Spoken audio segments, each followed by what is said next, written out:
Bonjour. Je viens de voir plusieurs sujets sur les cathares. Alors c'est très intéressant à étudier, mais en fait, comme à chaque fois, il y a un tas d'écrivains qui vont vous raconter les dogmes cathares, ce que c'est que cette religion, d'où ils viennent, pourquoi ils ont créé ce mouvement, etc.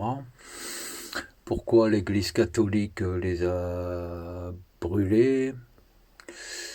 Est-ce qu'il existe encore des cathares aujourd'hui, comment sont les rituels, etc.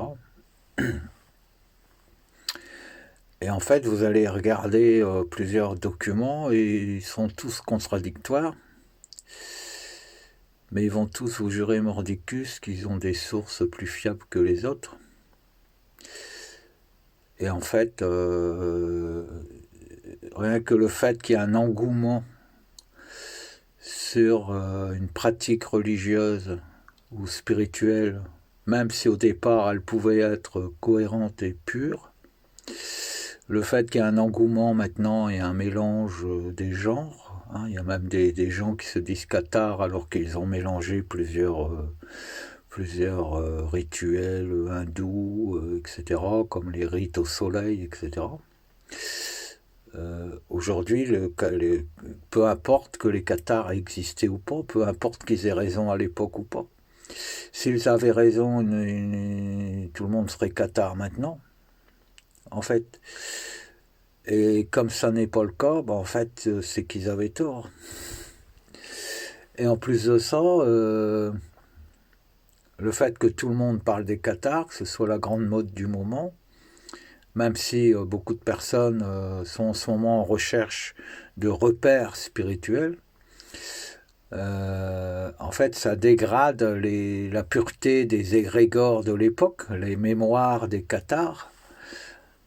Ça les dégrade, ça les transforme, puisque tous les cathares d'origine sont morts. Donc les mémoires des cathares, même si elles étaient pures au départ, on peut leur faire dire n'importe quoi en fait.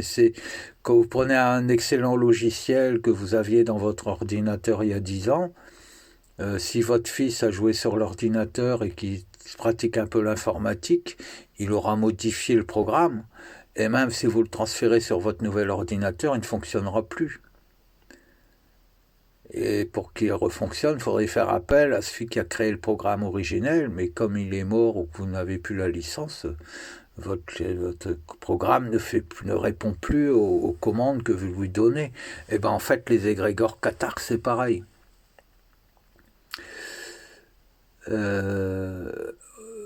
C'est intéressant de voir comment les gens avant avaient approché la spiritualité, comment ils concevaient la création du monde. Mais vous verrez bien que parfois vous allez vous rapprocher de certaines religions ou certaines croyances qui ressembleront étrangement à ce que vous avez perçu par vous-même de manière autonome. Et vous allez dire, ah bah ça y est, j'ai trouvé un groupe qui pense comme moi, donc je vais m'attacher au groupe. Mais en fin de course, ce qui compte, c'est la pureté jusqu'au bout. Si derrière il y a une petite dérivation et que, au lieu de faire ceci ou de penser ceci, ils conçoivent les choses autrement, en fait, ils vont vous rabattre sur leurs propres croyances et vous croirez que vous pratiquez des attitudes spirituelles saines et qui se correspondent exactement à votre cœur, à votre centre personnel, intime, à vos idées intimes, à vos perceptions intimes, à votre expérience. Et au final, vous allez être piégé et rabattu dans l'escarcelle de ce groupe. Et si dans le groupe, il y a une dizaine de personnes qui sont des francs-maçons infiltrés, qui veulent absolument pas que vous compreniez qui est l'absolu et qui vous êtes, en fait, tout le travail que vous aurez fait depuis le début de votre vie pour comprendre qui vous êtes va être perdu. Vous allez être tombé dans un piège. Et avec les cathares, c'est exactement ce qui se passe aujourd'hui. Les religions, de toute façon, sont faites pour prémâcher le travail, vous faire croire que ça vous facilite les choses, mais en fait, ils disent que ce sont des religions, ça relie les hommes humains entre eux, mais ça vous sépare de vous-même. Donc ça ne vous relie pas à vous-même, et à partir du moment où ça vous délie, ça vous écarte de votre vérité, on ne peut pas considérer que c'est une religion. C'est un filet de pêche, en fait. On n'a pas besoin de s'identifier à un groupe. Et c'est ça l'erreur de tous, même les Cathares à l'époque, s'ils avaient la vérité et qu'ils se connectaient à leur source de vie ou à l'absolu bien avant que d'autres écrivent ces principes, peut-être qu'ils avaient raison, peut-être qu'ils étaient prêts de pouvoir trouver la solution à tous les problèmes de la création. Mais à partir du moment où ils se sont regroupés entre eux et que d'autres les ont qualifiés de cathares ou d'autres choses, c'était mort. Si vous avez, par exemple, vous allez rencontrer une personne, soit homme ou femme, une femme, par exemple, qui a souffert, elle s'est mariée une fois, elle a été brutalisée par son mari, elle s'est mariée une deuxième fois, elle est tombée sur un mari autoritaire et qui l'a trompée. Elle s'est mariée une troisième fois. Le mari était un fainéant, c'est elle qui devait aller bosser et puis elle avait une vie de merde.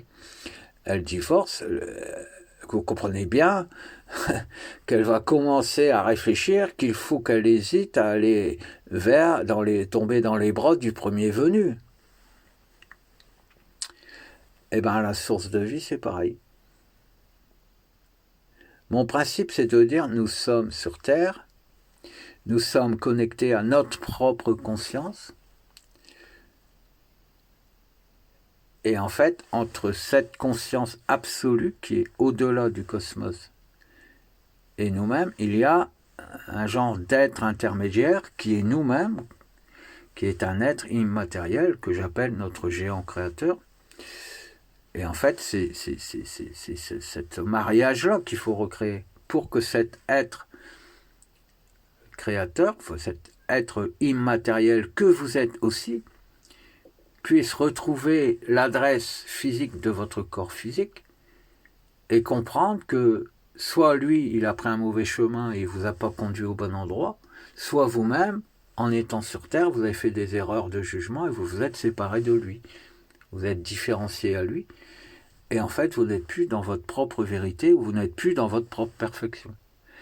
Et plus vous récupérerez de vérité avec vous-même, plus votre corps ira bien, et plus vous allez expandre vos champs d'influence sur Terre. C'est tout simple. Alors, je parle d'influence, c'est pas forcément gérer le monde, c'est faire en sorte que vos décisions soient respectées par tous, pour vous-même, sans dominer quiconque, et faire en sorte que plus personne ne vienne vous emmerder et se frotter à vous en essayant de vous voler ou de vous conduire là où vous ne voulez pas aller.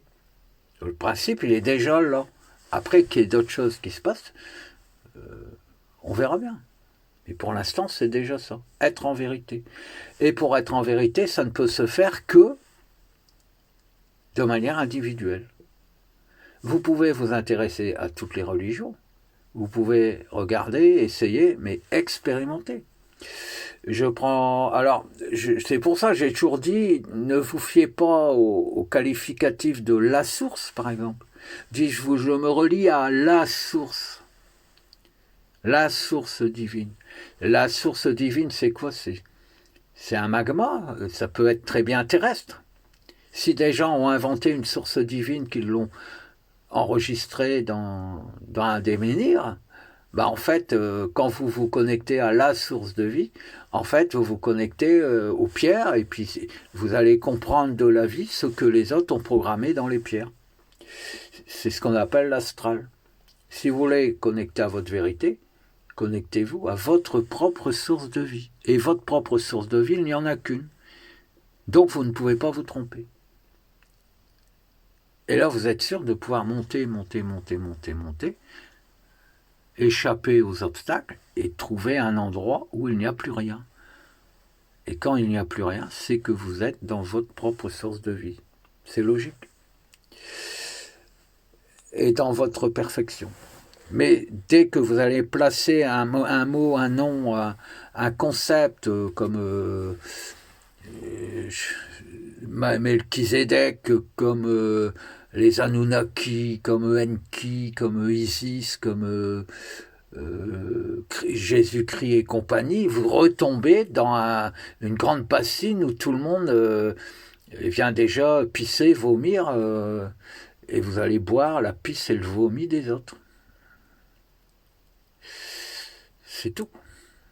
Après, chacun fait comme il veut, mais on a besoin de personnes. Qu'on ait besoin d'aide sur Terre, de manière humaine, oui, mais qu'on ait besoin d'aide psychique pour comprendre qui l'on est et quelle est la vérité, non.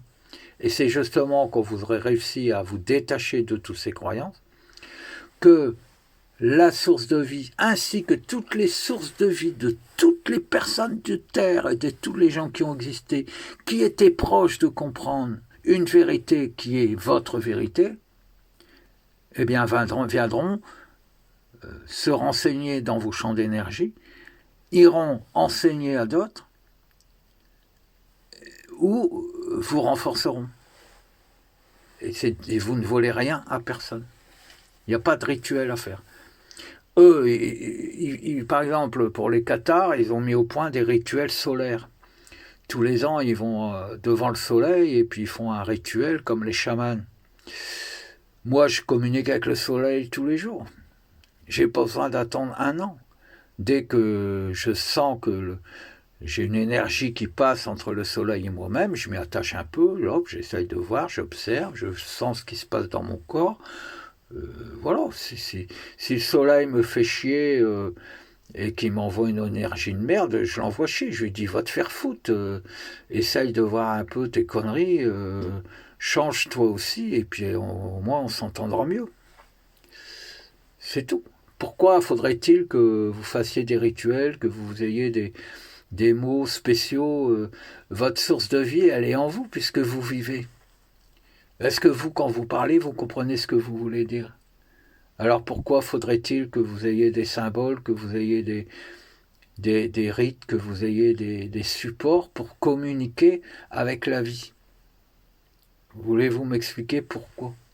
Quand vous parlez à votre boucher, vous mettez pas à genoux avec une croix et vous n'allumez pas une bougie pour lui parler quand même.